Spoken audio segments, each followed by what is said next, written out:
Olá a todos, sejam bem-vindos a mais um AgroJovem Podcast. E o tema de hoje é o seguinte: energia, sustentabilidade no agro e inovação, né? E para falar de um tema como este, nós temos que trazer especialistas aqui, né?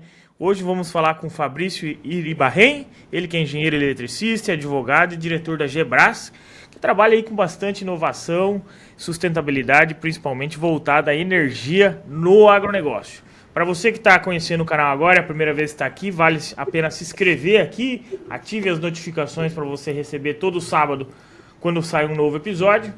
E não deixe de curtir também esse vídeo, já agora no começo aqui. Fabrício, seja muito bem-vindo ao AgroJovem. Vamos falar um pouco de energia hoje, Fabrício. Tudo bem? Como é que tá? Bom dia, Lucas. Que prazer falar contigo, com toda a audiência do AgroJovem, com o Oeste do Paraná e todo o potencial de alcance que tem em teu canal e teu podcast. É um prazer poder auxiliar o agro, é um prazer compartilhar um pouco do nosso conhecimento aqui da Gebras, né? E é o nosso propósito, né? Servir, auxiliar o agronegócio, trazendo aquela que é a nossa expertise, que é a parte de energia. E espero que hoje a gente consiga aí contribuir com os ouvintes do teu canal. Legal, Fabrício. Conta um pouquinho para nós entender como que tudo isso começou, essa trajetória sua, a Gebras, é uma empresa que já está há anos no mercado. Como que foi esse começo lá atrás? Legal. Bom, vamos lá. Eu esse ano completei 20 anos de formado, chegando à idade devagarinho. Eu sou engenheiro eletricista, formado pela Universidade Federal de Santa Catarina, né? E advogado a posterior, formado pela Universidade Federal de Pelotas. E a minha trajetória e consequentemente a da Gebras, eu sou um dos sócios fundadores da empresa, começou lá durante a faculdade, já no início dos anos 2000. Eu comecei a prestar consultoria nessa área energética de redução de custo de energia no agronegócio, principalmente na área de produção, irrigação do arroz, secagem e armazenagem de grãos, toda a etapa de pós-colheita, frigoríficos, né? Porque a minha graduação, Lucas, eu fiz logo que da fundação da Agência Nacional de Energia Elétrica, né? A ANEEL foi fundada em 97, 98. E o ano que eu iniciei a graduação, eu peguei a primeira resolução normativa da ANEEL que relacionava as regras entre consumidores e distribuidores, né? Bem naquele processo de desestatização das distribuidoras. Eu percebi desde lá, Lucas, que o regramento do setor era complexo de ser entendido pelas equipes e pelos atuantes do setor de energia. E se era complexo para esse público, imagina para o produtor do agro, né? Para o operador do agronegócio, né? Num momento que o agro estava se ampliando o seu desenvolvimento em gestão, né, final dos anos 90, início de 2000, né, começaram a ter um olhar porque a energia iniciou uma escalada de preço importante e começou a ser muito representativa em custo de produção. Historicamente, um processo familiar já de trabalho, de prestação de serviço no agro, naturalmente eu acabei atendendo então consumidores do agronegócio. Logo que eu me formei, eu fui trabalhar na VEG, em Jaraguá do Sul, né? E dentro da VEG eu continuava ainda prestando consultoria externa, até que chegou um momento que eu disse, olha, eu vou ter que, não tenho como continuar na VEG, eu preciso iniciar esse trabalho, enxergo nele um grande futuro já se falava embrionariamente da transição energética, das aberturas de mercado, etc., lá no início dos anos 2000, 2004, 2005. Bom, eu saí da VEG e abrimos a empresa, então, eu e um outro sócio, também da área de engenharia, é o engenheiro Marco. Mais tarde veio um novo sócio, né? Então nós iniciamos a Gebras lá em 2004, 2005. Muito focado nessa ideia de eficiência energética, sustentabilidade, redução de custo operacional em energia. Antigamente se tinha um termo para isso, que era ESCO, né? Empresa de Serviço e Conservação de Energia. Fomos uma das pioneiras no estado aqui, no Rio Grande do Sul, nós éramos 2 ou 3 na época, né? Ainda somos hoje, pouquíssimos, né? Que tem a expertise nesse aspecto regulatório e técnico da engenharia de energia elétrica. E fomos trazendo conhecimento. Em 2008, os nossos primeiros clientes solicitaram então que no momento de ampliação das estruturas desses clientes, eles estavam ampliando silos, ampliando estrutura de secagem, recebimento de grãos, etc. Pediram então que ao invés de fazerem obra da forma como eles faziam, a gente tomasse conta dessa obra. Acabou então que lá surgiu o braço de obra da empresa, né? Que a gente atua exclusivamente no Rio Grande do Sul, né? E a Gebras foi crescendo e seguindo essa área de gestão de energia, redução de custo operacional, de um processo que se expandiu. Então, hoje nós atuamos em 22 estados do Brasil, Centro-Oeste, Mato Grosso, Goiás, Pará, Mato Piba, né? E dos nossos mais de 1.000 clientes, que nem a gente comentou há pouco, 70% deles são no agronegócio. Apesar do nosso maior cliente não ser do agro, é a Ambev, 70% dos nossos clientes são no agronegócio. A gente tem um discurso muito próximo ao agro, a gente entende as dores do agro, a gente sabe como é que são os sistemas produtivos do agro, né? Como é que eles consomem energia elétrica.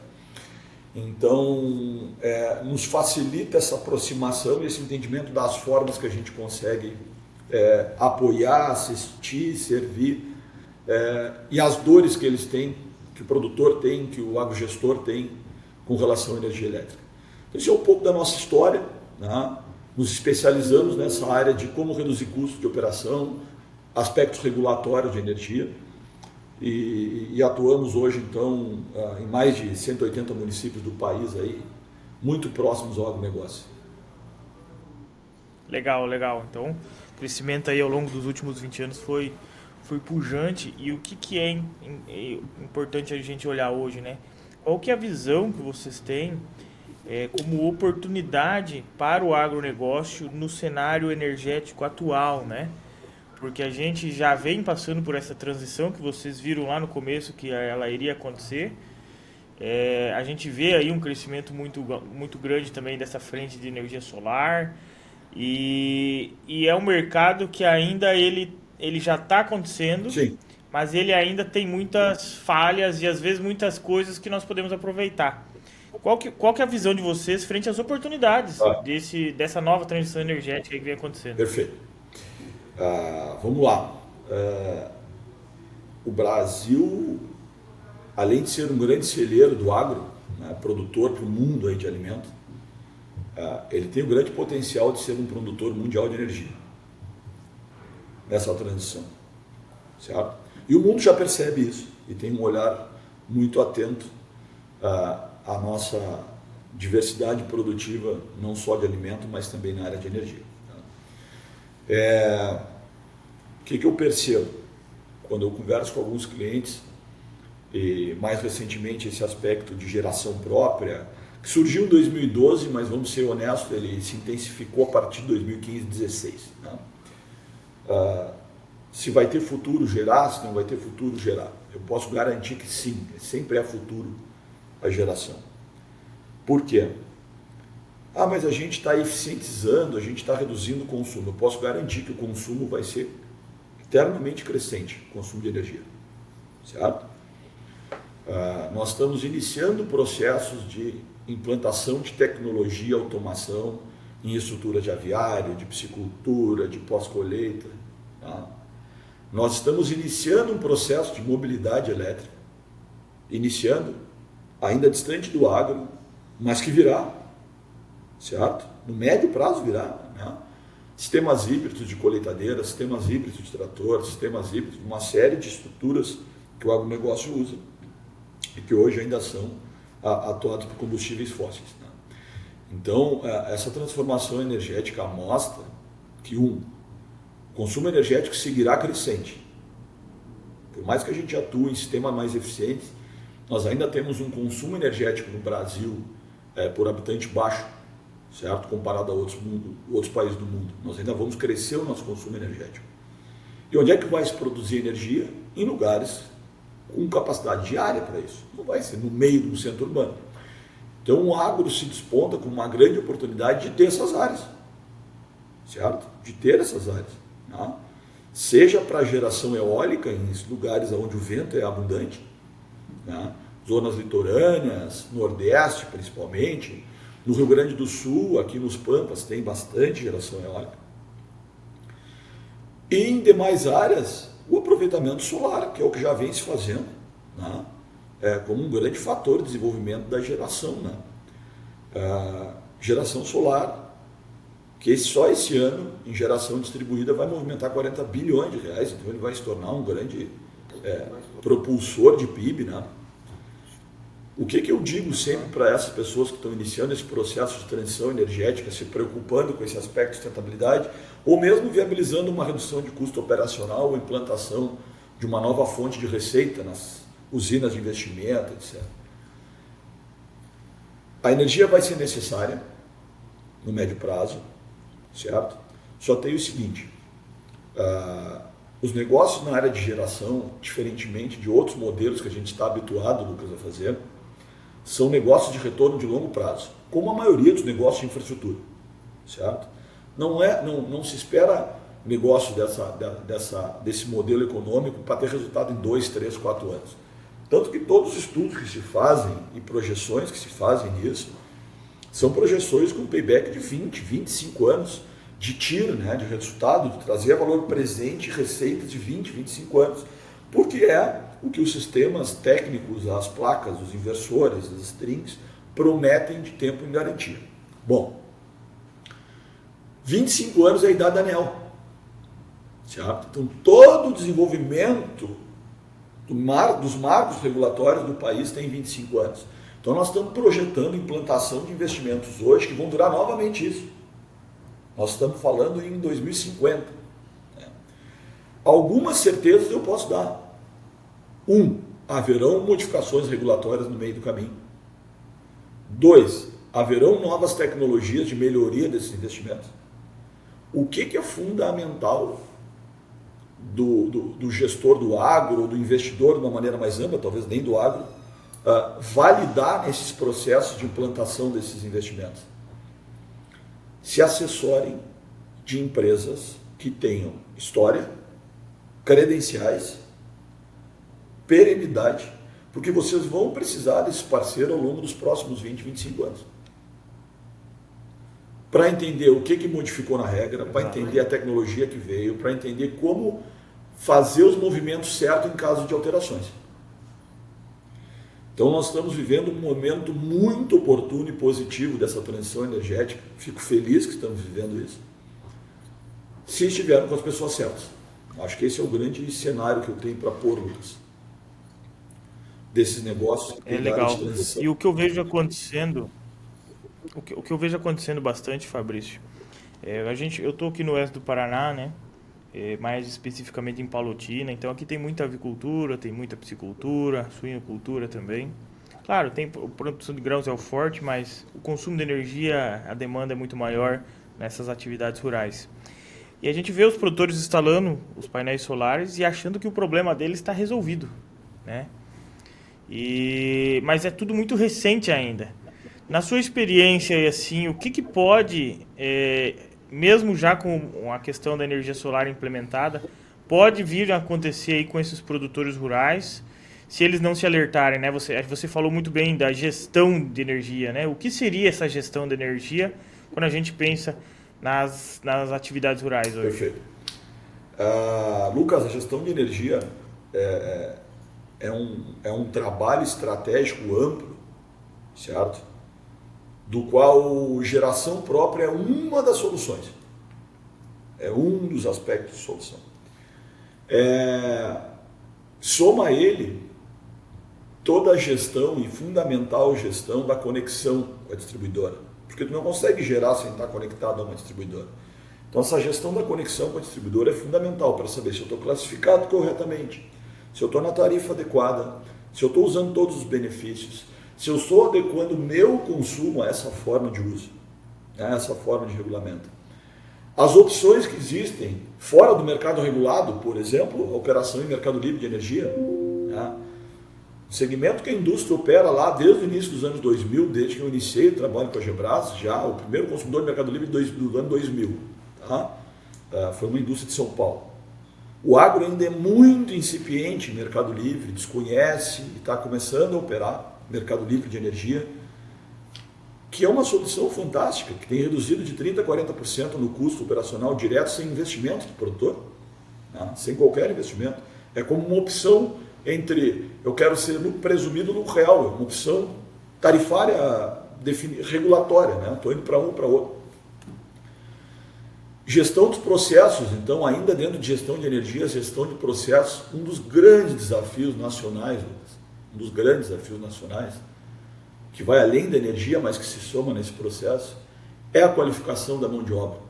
Aonde eu vou, a qualificação da mão de obra é um problemaço. Tá? E não há mais como não gerir e trazer informações relevantes da forma como a mão de obra lá na ponta, o operador usa a energia. Certo? Então, por exemplo, a Gebras tem uma plataforma que a gente opera com os clientes que eu sei exatamente o que está acontecendo de 15 em 15 minutos na planta. E é comum eu pegar um aerador que passou, um ventilador que passou uma noite inteira ligado, não precisava.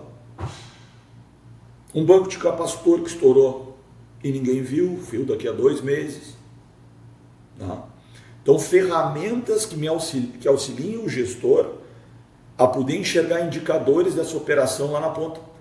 Porque por mais que ele treine o operador, por mais que ele treine o encarregado, por mais que ele faça uma série de preparações, se ele não tiver formas de verificar o que está sendo feito na ponta, eu posso fazer o que eu quiser, instalar fotovoltaico, ir para o Mercado Livre. Se eu não controlar o consumo dispara. Certo? A energia mais barata é aquela que não é consumida.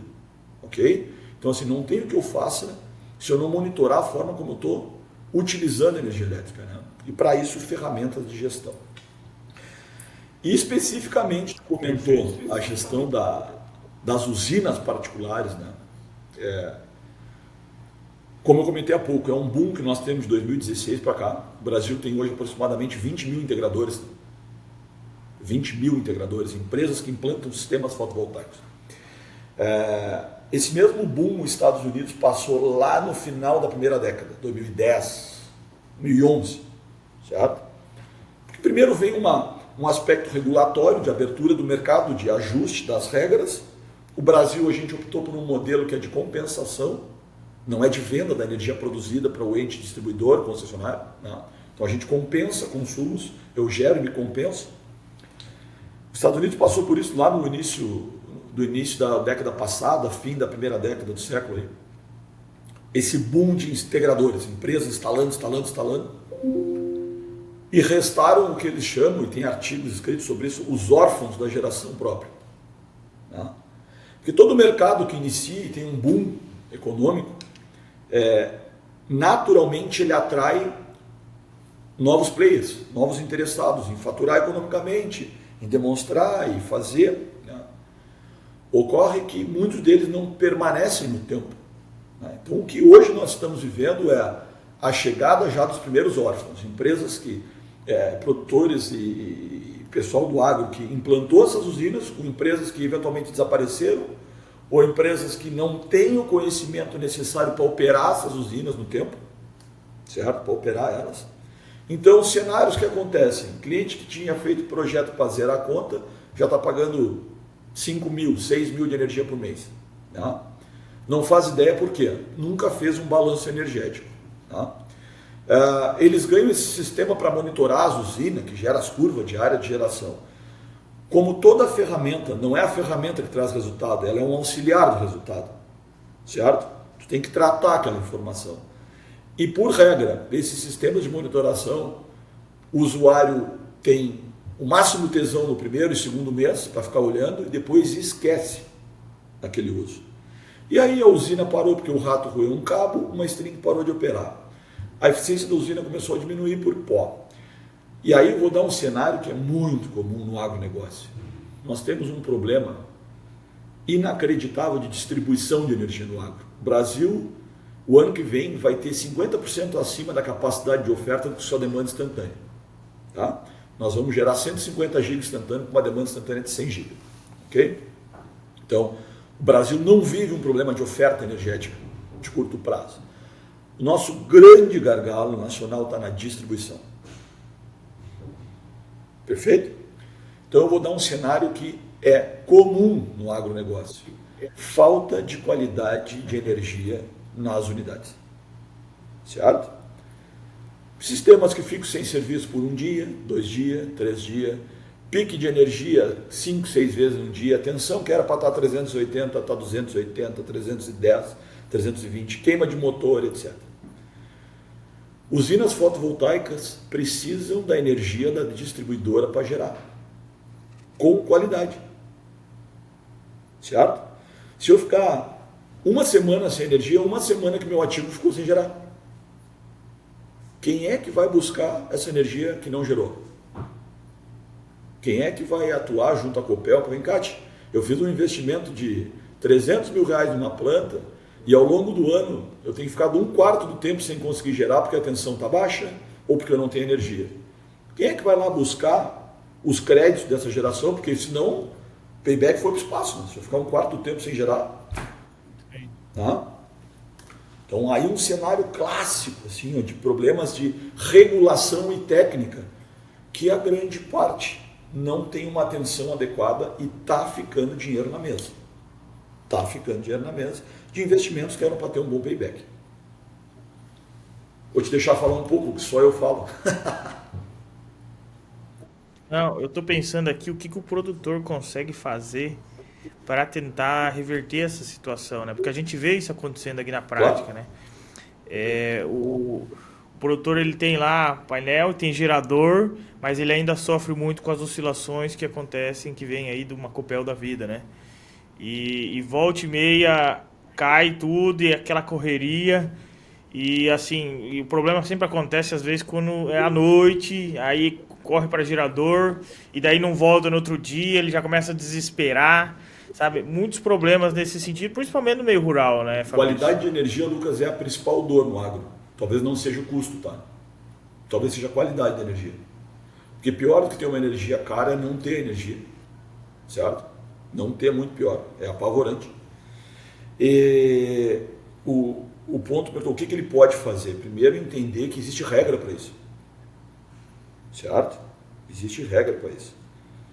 E eu participo aí de uma série de entidades, de reuniões, de encontros, de audiências, e aí chama o diretor da Copel, chama o deputado, chama o vereador, chama os diretores da cooperativa e dos integradores, etc. Vamos fazer a reunião porque a qualidade está ruim. De forma prática, pessoal, a gente precisa entender que existe regra da ANEEL para isso. Certo? Existem metas e indicadores que a distribuidora tem que seguir. Tem que seguir. E processos de mensuração disso, certo? Que devem ser acompanhados. E uma vez não cumpridos, o ressarcimento punitivo da concessionária para o consumidor, além dos danos efetivos observados por ele, certo? Então nós temos lá o módulo 8 do PRODIST, que são os procedimentos de distribuição. Ele trata exclusivamente sobre qualidade de energia. Quais são as metas de serviço? Quais são as que estão ligadas intrinsecamente à continuidade do serviço? Quais são as metas de produto que estão ligadas à conformidade da atenção? E se essas metas não forem cumpridas, há punições para a distribuidora. E poucos produtores sabem disso. E poucos produtores sabem aonde isso está na fatura de energia. Para observar. Não? Então, esse é um dos pontos da gestão de energia que a gente confere, que se não tiver um olhar crítico, vai passando e ficando por isso mesmo. Vai ficando por isso mesmo. Né? E um dos grandes desafios da geração no agro vai ser a qualidade da distribuição. Não há a menor dúvida. Né? Virão estruturas tecnológicas e novos modelos tecnológicos para auxiliar? Sim. Tá aí as baterias híbridas que vão vir para tentar, nesses momentos, ficarem carregadas quando não tiverem conexão para, durante o momento de conexão plena, despachar essa energia. Mas isso ainda a médio prazo. E não isenta a distribuidora de cumprir com qualidade as metas que são observadas pela ANEEL. Né? Porque a tarifa do produtor lá no interior de Toledo não é diferente da indústria e do lado de Cascavel, é a mesma tarifa. Não tem desconto, não tem uma diferença. Então tem que cumprir os indicadores da mesma forma. Esse mercado de baterias, que pode ser haver uma oportunidade aí no futuro, Você tem uma estimativa de um período que isso vai dar uma aprofundada no mercado? Você que está mais próximo disso? Já estão chegando. Tá? Porque a bateria ela pode vir, né, ajudar nessa Sim, frente, né? elas já estão chegando. Eu busco a cada 2 anos visitar a feira de Hannover, na Alemanha, que é a principal feira do setor, né, mundial. Assim, é uma feira que é muito focada em... É interessante contar um pouco dela. Ela é focada muito em novos modelos tecnológicos. Tá? Eu falo com os industriais, com os empresários, não duvidem do que acontece em Hannover, porque vai chegar. Certo? Vai chegar. Eu fui no início dos anos 2000 e numa dessas feiras era só pá eólica, engrenagem, sistemista de sistemas eólicos, torres, alternadores pesados. E no Brasil eu nem conhecia isso, ou era muito pouco conhecido. Tá? Deu 5 anos, foi um boom aqui de implantação, de 2005 a 2010, dos principais parques eólicos do país. Aí eu fui no início dos anos 2012, por ali, e era, Lucas, eu nunca tinha visto tanto chinês, com tanta placa fotovoltaica, inversor, etc. E nós não tinha nada disso, não tinha nem a regra para isso. E foi voltar, e num espaço de 5 anos, veio o sistema de geração distribuída e fotovoltaica, massificar e levar a geração solar para a segunda ou terceira maior fonte geradora do país. E eu fui em 2022, pós-pandemia, 22, eu estive lá, e aí eu parei de duvidar, né? É certo que vai vir, isso é uma questão de tempo. E o grande norte da feira era armazenagem. Mobilidade elétrica, hidrogênio verde e armazenagem. Tá? Então são 3 tecnologias que estão chegando, vão chegar. Tá? E bateria começando a massificar preço e reduzir, né? Porque a massificação torna barata. A massificação vai tornar barata. Sim. E a bateria vai ser uma grande ferramenta de gestão de processo energético. Vai ser espetacular. Né? Tanto no aspecto qualidade de energia, estabilização dos sistemas, melhorias tarifárias. Eu vou gerar em horários de menor tarifa e despachar em momentos de maior tarifa. Então serão oportunidades de negócio. Né? Serão oportunidades de negócio. Terão paybacks interessantes. Né? E vão vir para auxiliar nesse processo de qualidade. Vai ser uma excelente ferramenta. Né? Mas é um dos grandes desafios do agronegócio. Implantar tecnologia no agro significa precisar de qualidade de energia boa. Certo? Porque ninguém inventa um equipamento de automação, etc., prevendo energia 50% da qualidade, entendeu? Se nós não tivermos uma boa estrutura de energia, como é que tu automatiza um aviário? Vai ter que ter um técnico da Siemens, um técnico da ABB, um técnico da WEG dentro do aviário, né? Porque para coordenar a inversora, coordenar a CLP, porque vai passar estourando essas coisas. Né? E é a mesma dor na geração. Sim. Que nós vemos na área de gestão, que a gente faz a gestão dessas usinas, elas param de gerar, em parte, por falta de energia na rede. Falta de energia na rede. E aí fica esse dinheiro parado. E hoje a organização da energia elétrica aí ela tem um mercado privado que a gente conhece, né? E tem um mercado livre de energia, não tem, Fabrício? Perfeito. Como que seria isso? Eu fiz um briefing bem curto no início ali, tá? O mercado livre de energia, Lucas, é um mercado que ele existe desde o início dos anos 2000, foi regulado em 2004, né? No período da ministra Dilma, ministra de Minas e Energia, ele foi regulado. E ele foi pensado e projetado para uma abertura gradual de quem são os potenciais usuários desse mercado livre. Vou tentar fazer uma analogia. É como escolher um sistema tributário. Eu quero estar no simples, tem algumas regras para estar no simples. Eu quero ir para o lucro presumido, tem algumas regras para estar no lucro presumido e estar no lucro real. A mesma lógica existe no mercado de energia. Né? No mercado de energia nacional, a gente tem 2 grandes ambientes. O ambiente de contratação regulada, que a ampla maioria dos consumidores estão conectados, que é todo o sistema de geração distribuída é no ambiente de contratação regulada. E nós temos o ambiente de contratação livre, certo? Que hoje ele é elegível, desde janeiro, a grande abertura do mercado foi agora em janeiro de 24, ele é elegível para qualquer consumidor do grupo A. certo? Consumidor que tem subestação particular, tem transformador próprio, certo?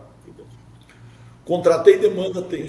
O que seria esse grupo A e grupo B ali? O grupo A são aqueles consumidores atendidos em alta tensão, em média tensão, termo correto, tá? Que tem, eles mesmos transformam, tem seu transformador próprio, tá? E recebem a energia em média, 13.800 volts, em 23.000 volts, em 35.000 volts, tá? O grupo B, que ainda não é permitido estar no Mercado Livre, são os consumidores padrões das nossas casas, recebem em baixa tensão, 380 volts, trifásico, 220, monofásico, 110, né, em algumas regiões do país. O consumidor do grupo A, então, ele é elegível hoje, indiferente da potência que ele tem, da demanda que ele tem, a ir para o Mercado Livre. Tá? E nesse mercado, Lucas, só para entender, a minha conexão segue com a distribuidora local, eu fico conectado nela, né? E passo a comprar energia num amplo segmento e abertura absoluta de escolha do mercado fornecedor. Tá? As distribuidoras de energia, a Copel, por exemplo, ela cumpre um papel duplo. Tá? Ela tem um papel que ela é, nas tarifas dela, ela é uma prestadora de serviço, ela faz um frete, certo? Que é a TUSD, que a gente chama, a tarifa de uso do sistema, e ela cumpre um papel de varejo, compra no atacado e vende no varejo energia, certo? No momento que eu vou para o Mercado Livre, a Copel se torna só prestadora de serviço. Ela faz só a logística, só o frete. A energia ela não fornece mais, eu vou ao mercado comprar, certo? Eventualmente, algumas concessionárias, elas próprias têm um braço de comercialização. Tá, mas legal, e o que isso significa? Bom, em curtas palavras, é o mais importante. Economia na veia, certo? Primeiro que não tem investimento, é uma escolha ir para o Mercado Livre, para quem é elegível é uma escolha, quero ir, né? Tem as regras de migração, né? Leva em torno de 6 meses uma migração. E ao preço que estamos tratando hoje em mercado, nós estamos falando aí de 30%, 40% mais barato uma operação em Mercado Livre que tu operar dentro da Copel, tá? Junto ao distribuidor. Então aquele consumidor que é consumidor do grupo A, então acicultura, o aviário, suinocultura, o produtor de ração, o frigorífico, né? A cooperativa, a cerealista, esse cara, se é grupo A, possivelmente seja, porque tem mais de 75 kW de carga, né? É elegível a estar no Mercado Livre sem investimento, economizando 30%, 40%. E com algumas diferenças, né? O preço da energia no horário de ponta não muda, por exemplo. Então, para alguns clientes que têm dor de usar no horário da ponta, passa a ser uma vantagem operacional. O cara não tem custo diferenciado no horário de ponta para a energia. O frete segue com as suas regras, mas a energia é o mesmo preço. Eu consigo fechar preço futuro de energia. O agronegócio está muito acostumado a fechar preço futuro de grãos, né? Na energia eu consigo firmar preço para 3, 4, 5 anos, se eu quiser. Né? Deixar travado o preço. Sem antecipar valor de pagamento, sem antecipar pagamento, mas o preço travado para o futuro. Então tem uma série de vantagens, né? E passa a energia a ser efetivamente uma variável de controle, né, de uso. Eu consigo negociar ela, porque hoje ela vem por uma resolução da ANEEL homologada e o preço que vem, ponto. Não tem muita escolha, pagar o que me oferece. E aí, no momento que eu estou no Mercado Livre... Não, e como o produtor consegue aderir? É uma escolha. Como que o produtor faz para aderir? A gente faz a migração dele ao Mercado Livre, que chama, né? Então, primeiro, a gente monta um diagnóstico para mostrar para ele como é que seria o caso dele, concreto, no Mercado Livre. Olha, hoje tu na Copel é esse aqui, esse é o teu cenário na Copel, esse é o teu cenário dentro do Mercado Livre. Me interessa aí. Então tá, então a Gebras, uma das parceiras desse produtor, para levá-lo ao Mercado Livre, fazendo esse processo de levar ele para a Câmara Comercializadora, que é o órgão que regula isso, né? É a Bovespa do setor, vamos chamar assim, analogamente falando, né? É o agente organizador desse mercado. Eu levo esse consumidor para o Mercado Livre, seja varejista, seja atacadista, seja livre puro, né? A gente tem que auxiliar então o processo da aquisição do volume de energia que ele precisa, tá? Faço a denúncia com a distribuidora e migro para o mercado. Aí eu passo a receber uma conta da Copel, do frete, e a conta da minha fornecedora da energia, contas separadas. E a soma dessas duas resulta 30%, 40% mais barato que fosse só dentro da distribuidora. Olha só, olha só. E a gente tá falando aqui do Copel, mas vocês conseguem fazer isso no Brasil inteiro, né? Das 29 Muda nada. distribuidoras e as inúmeras cooperativas de eletrificação aí que existem, né? É um mercado para qualquer distribuidora, tá? É uma regra nacional, certo? Até pouco tempo quem estava fora era só Roraima, porque ele não é conectado no sistema interligado, certo? Mas o restante, a gente tem cliente no Acre, tem cliente no Pará, tem cliente de Mercado Livre em uma série de estados aí do agro. E é uma ferramenta sensacional, sensacional. Sim. Sementeiras, aviários, suinoculturas. Eu vi que tem bastante também pessoal aderindo agora, principalmente nessa gestão de energia, o pessoal na irrigação também, Sim. né? Nós temos levado alguns clientes da irrigação para o Mercado Livre, certo? Por algumas questões operacionais. Então, esse cara não quer parar às 3 horas da ponta, por exemplo, ele quer tocar irrigando nas 3 horas de ponta, que via de regra é um horário que a produção do grão é melhor, porque está saindo o sol, eu consigo irrigar melhor, né?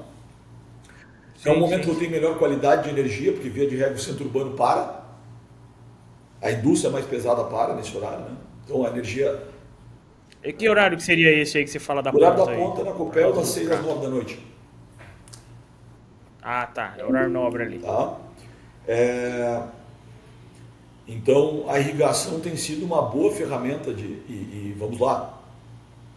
Se tu me perguntasse assim, o que tu vais ver no oeste do Paraná, eu acho que nós vamos ter ao longo de 24 uma ampliação da irrigação. Tá? Efeito consequência da seca que se viveu aí.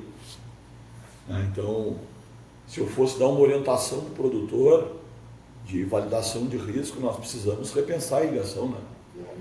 É difícil nós ficar dependendo de São Pedro. Não tem porque a tecnologia está aí, é uma tecnologia existente. Exato. É uma tecnologia existente. Não estamos falando de ciência de foguete, que tem que ir para a Lua. Não, e já...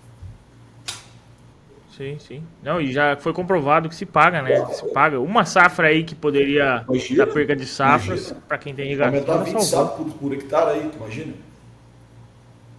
Numa irrigação. Não, se paga. E você falou aí das vantagens, né, e da economia do produtor ele ir para esse mercado livre de energia. Mas e os desafios desse mercado? Existem? Como que são hoje? Do Mercado Livre? Porque ele está trocando de distribuidora, né? Desafios do mercado. Ele tem... Ele acredito que tenha desafios, né? A gente falou da parte boa, mas qual que é o desafio pro cara que às vezes ele tá querendo ir, mas ele só olhou para essa frente, sabe? Cara, acho que o primeiro desafio é a barreira do conhecimento, tá? Acho que é o principal desafio. A primeira barreira é o conhecimento. Entender o Mercado Livre, certo? Buscar bons parceiros que entendam do que é o Mercado Livre, né? Que tenham cancha nisso aí.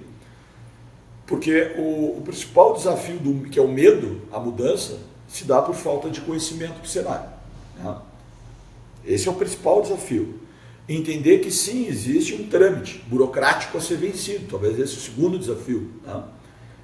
Entre tu sair do mercado que tu estás até o livre.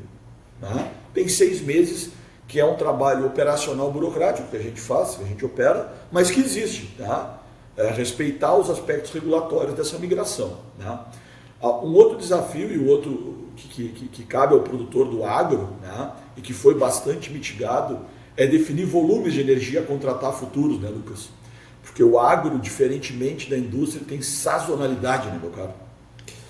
Então, é um desafio bem diferente. Então, por exemplo, um irrigante, né, que tem uma irrigação, ele está projetando 1 ano para frente, 2, para a compra de energia, de cenários que ele não sabe se vai chover ou não, como é que vai se comportar exatamente. E ele tem que definir um volume para comprar energia no Mercado Livre. Um volume de energia, né? E pode acontecer de amanhã para depois ele não precisar usar aquela energia. Né? E aí, até pouco tempo, ele teria que pagar, mesmo que ele não usasse. E revender a energia, por hipótese, né? No mercado de curto prazo, que a gente chama, liquidar ela no PLD. Só que hoje a gente conseguiu mitigar isso. Né? Tem uma série de fornecedores já, que um dos aspectos dessa contratação de volume é a flexibilidade. Né? A flexibilidade.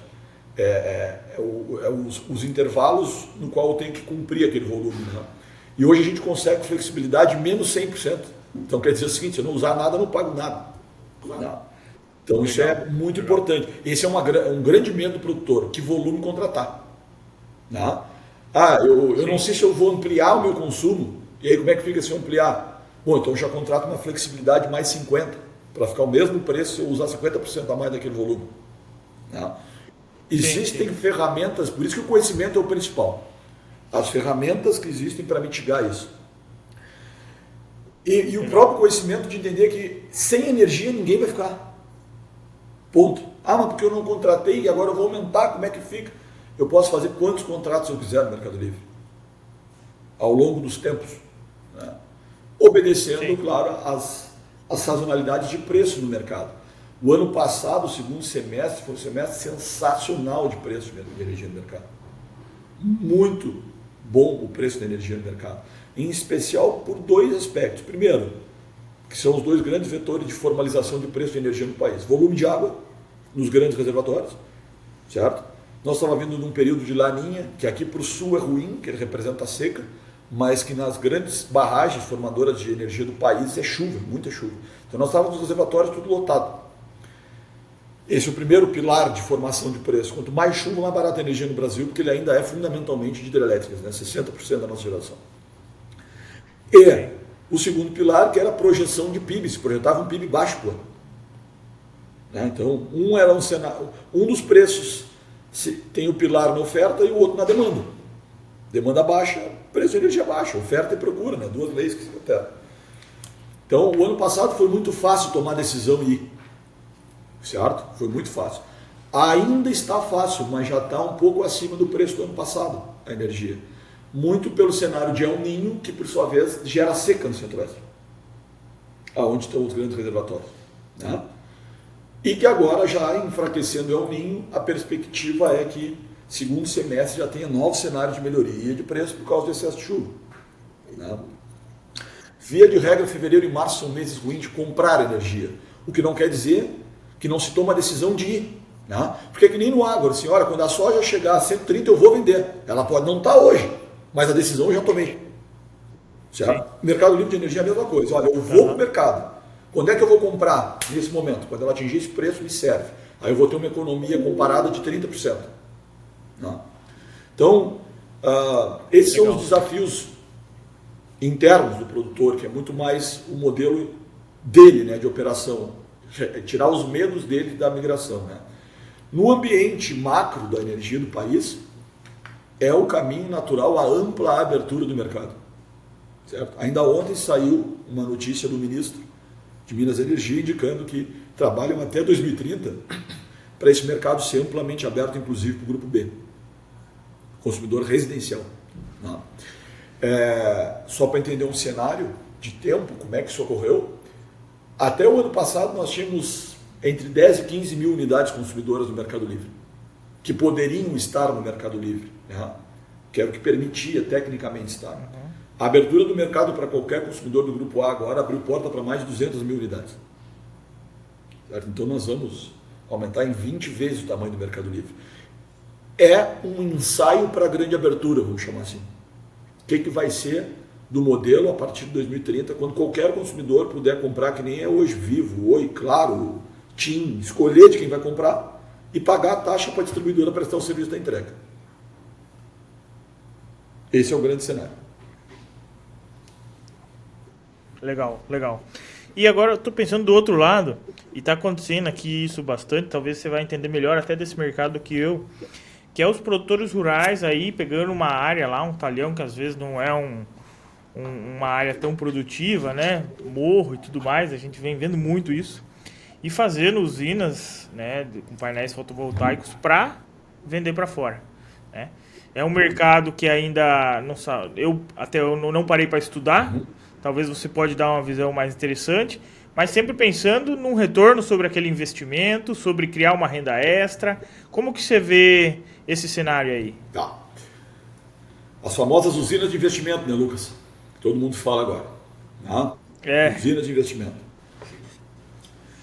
É importante, é bacana eu ter comentado esse assunto. Então, há quanto tempo existe esse modelo de mercado? 1, 2 anos, no limite, assim, as mais antigas estão surgindo, tá? E o bacana do mercado de energia é isso. Ele vai potencializar novas oportunidades e modelos de negócio. Vai. Tá? Eu ter uma geração na mão vai me oportunizar isso. Basicamente é o aproveitar uma modelagem do sistema regulatório, certo? O sistema de compensação de energia, a Lei 14.300 da geração distribuída, que foi aprovada em 2022,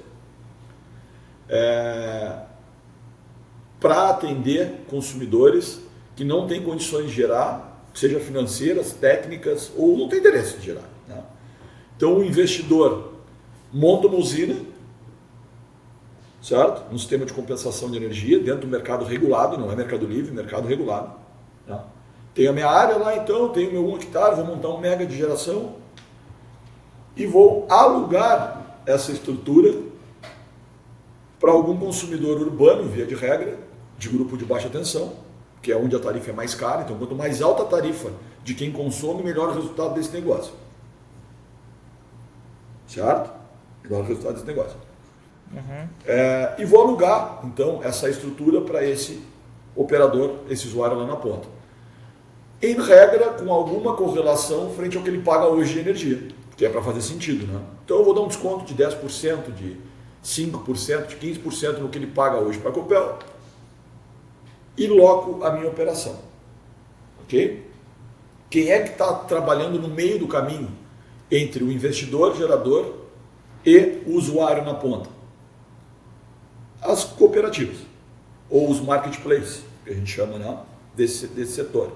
Então, esse ente intermediário, via de regra, é ele que absorve e loca a tua usina de investidor e ele faz todo o trabalho de distribuição daqueles créditos de uma maneira mais pulverizada para uma série de consumidores do Grupo B.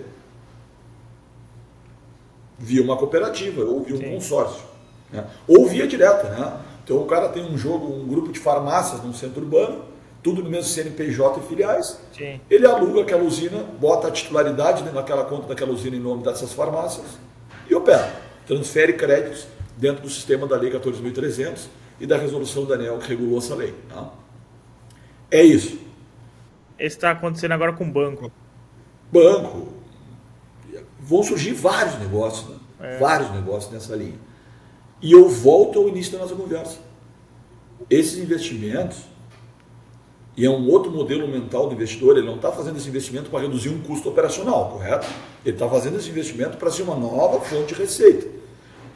Boa parte das vezes, ou alguma das vezes, absorvendo um compromisso financeiro com o sistema bancário. Certo? Para fazer o investimento.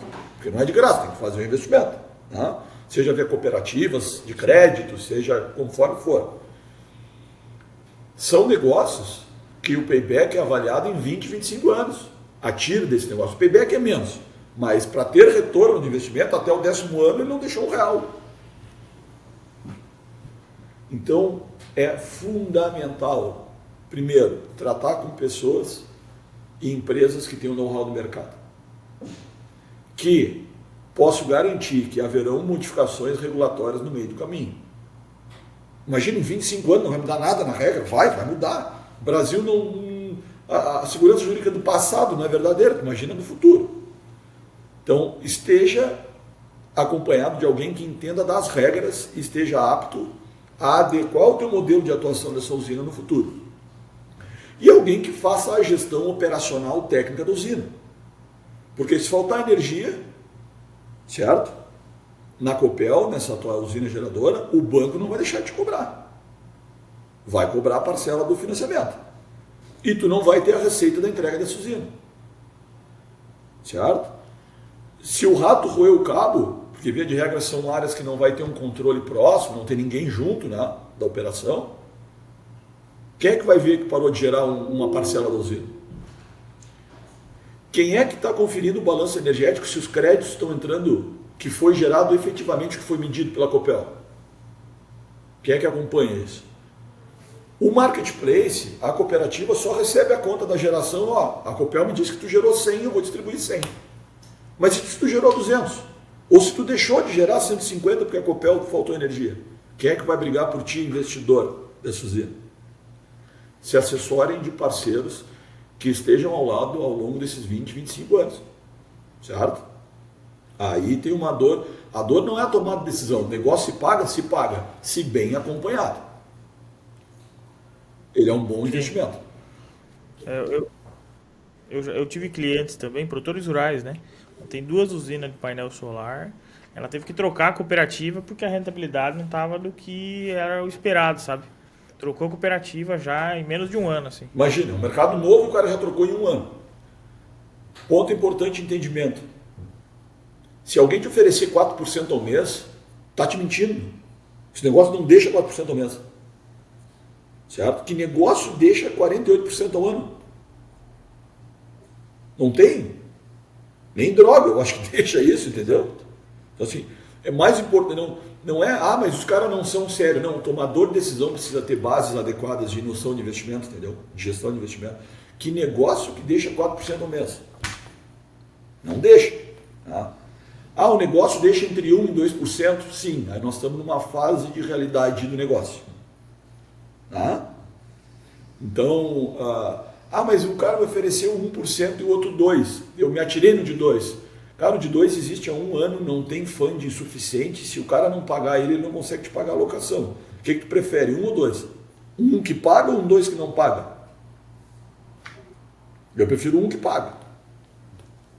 Certo? Então é validar os parceiros dessa operação. Ter expertise e se assessorar de pessoas que entendam para validar a operação.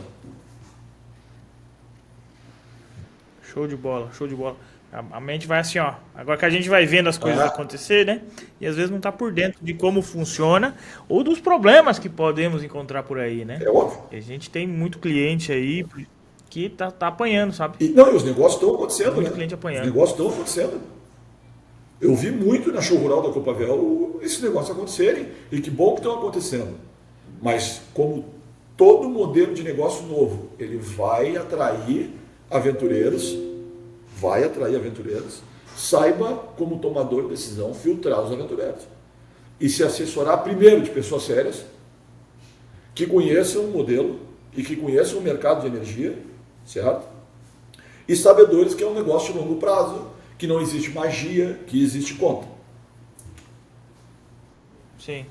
Vocês conseguem dar essa assessoria, esse monitoramento à distância mesmo, Positivo. né? A gente monitora as operações remotamente. Tudo à distância hoje. Faz operações remotas, claro. Hoje tem sensor para tudo também, né? E outra coisa, né? A monitoração é continuada remota, mas a gente está sempre próximo do produtor, né? A nossa posição, a gente tem, os nossos analistas são regionalizados, então, cada 2 semanas tem o time no Oeste do Paraná. Entendeu? Eu quero um encontro pessoal. Bom, a gente pode fazer que nem a gente está fazendo agora, online, mas o produtor quer a presença física, que é o cara junto. Né? E é isso que diferencia a Gebras no mercado. A gente está próximo do produtor. Tem que estar próximo. O produtor gosta desse contato. Legal. Muito bom. Fabrício, para mim é um aprendizado gigante aqui. Queria agradecer a tua presença. Lembrar o produtor rural que é importantíssimo fazer essa gestão da energia, mas mais importante também é fazer toda uma gestão financeira da propriedade rural, né? Seja ela agrícola ou pecuária. Então o produtor ele tem que estar em cima, o agronegócio é cada dia mais competitivo e o que te tira do negócio, para você que está nos ouvindo agora, o que te tira do negócio não é a sua ineficiência, é a eficiência do outro, né? Porque o outro fica melhor, cresce mais rápido, corta custo. Então, para você que é produtor rural e está querendo fazer uma gestão mais eficiente, vamos deixar o link aqui para conhecer o eProdutor, que é a plataforma de gestão financeira e fiscal para propriedades rural. Tem uma frente zootécnica, tem uma frente agronômica, vale a pena você conhecer. Dá para solicitar uma demonstração aqui pelo QR Code. O time é sensacional, vai te dar uma mão aí para você entender esse contexto da gestão e principalmente para conseguir gerenciar melhor também para quem vem trabalhando aí com a questão de energia limpa, energia no Mercado Livre, que colocou painel solar e não sabe o que realmente está acontecendo. Então também não deixe de procurar aí o Fabrício lá da Gebras. Nós vamos deixar o contato aqui, mas é muito simples, se der uma googada aí já vai achar rapidamente, né, Fabrício? Como é que encontra vocês hoje? Te agradeço demais, Lucas, que excelente trabalho que tu faz aí com com esse... Acho que o mais importante é o nosso propósito, né? Poder ajudar e servir e estar junto ao agro. E é o que tu comentou, meu caro, não tem mais espaço para ausência de gestão, né? Sem gestão as coisas não vão andar, por menor que eu seja. Vai ter que ter a esposa auxiliando, vai ter que ter o filho e a filha auxiliando, seja na gestão, seja de alguma forma, né? Então, parabéns pelo teu trabalho. Fico à disposição do E-Rural, do AgroJovem, do podcast, de todos os produtores aí que assistem o teu canal, o teu podcast. E estou à disposição de vocês para dúvidas. Eu vou depois passar, deixar os contatos com o Lucas. Semana passada eu estava aí em Cascavel, Toledo, Palotina, nessa região. Uma vez por mês eu vou estar, mas as equipes semana sim, semana não estão aí. Então qualquer dúvida, só acionar o nosso time, que nós vamos tentar apoiar vocês, sem dúvida, trazendo melhores soluções. Com certeza. Quem sabe aí mais para frente uma integração, né? Vocês têm um dado lá e nós temos o da gestão. Nós temos vários outros sensoriamentos também que fazemos na aviária, de pesagem de frangos, de ambiência, numa frente dessa dá para integrar alguma ideia aí, conversando. Tá bom. Legal. Fabrício, muito obrigado mais uma vez. Né? Vamos conversando aí. Espero que você tenha uma excelente semana e um excelente ano 2024. Um abraço a grande abraço. Tamo junto. Tchau, tchau. Pessoal, todo sábado um novo episódio.